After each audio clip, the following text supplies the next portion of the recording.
All right, let's dive right in. What we're about to explore is a modern ghost story. And I'm not talking about something from some dusty old book. No, this is a chilling first-hand account. It's the story of 5 college friends whose casual day trip to a, let's just say, notorious beach turned into a night of absolute terror. So where does a story like this even begin? Well, it starts with a warning, a piece of folklore passed down from one of the friends' grandmothers. This single sentence, rooted deep in local legend, is pretty much the key to everything that follows.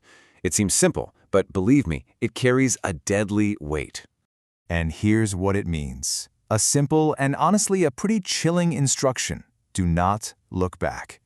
That one rule is at the very heart of this entire story because, as you'll see, it was tragically and just terrifyingly ignored. So you have to wonder, right? How did 5 friends end up in such a dangerous place to begin with? It all started pretty innocently, just a casual conversation about where to go for their next trip. But that discussion, it took a very dark turn very quickly. Okay, so let's meet the crew.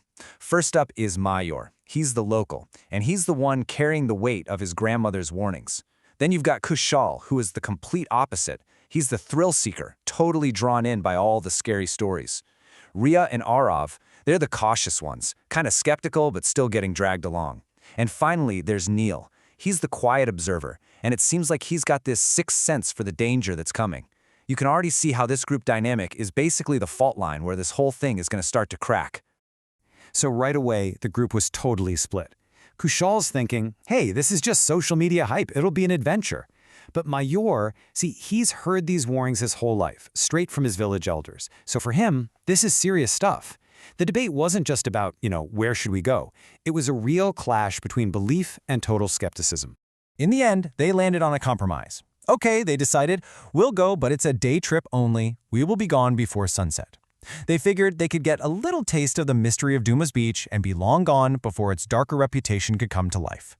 Yeah, that turned out to be a fatal miscalculation. Okay, so let's jump to their arrival. You're going to see how the beach itself immediately created this stark, really unsettling contrast between what they saw and what they knew. And this just captures the beach's split personality perfectly.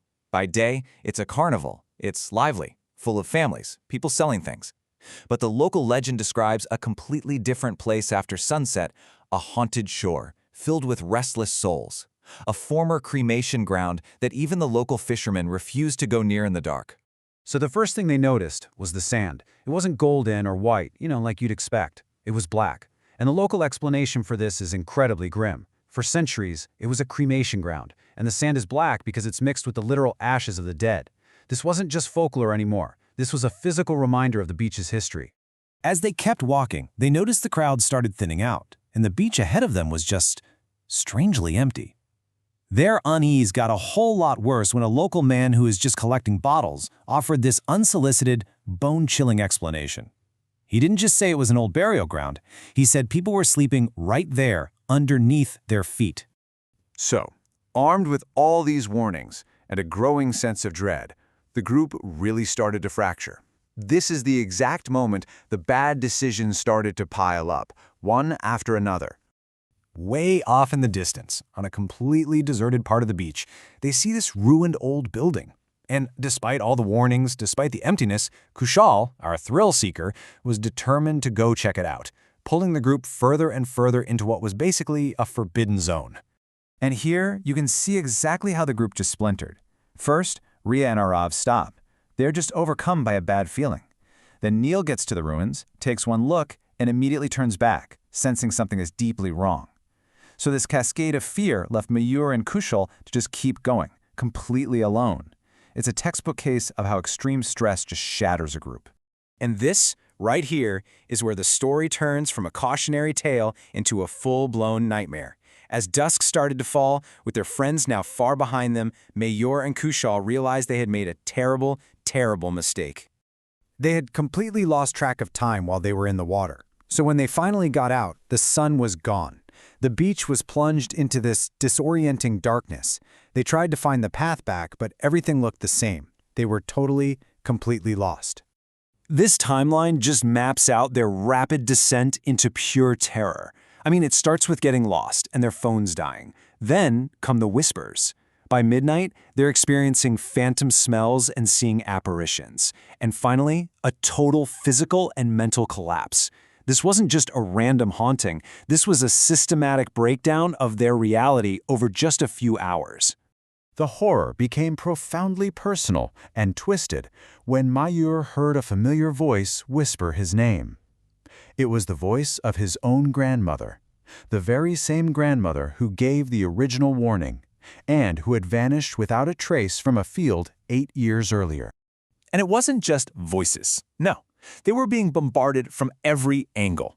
Phantom dogs were howling all around them. The smell of a funeral pyre filled the air.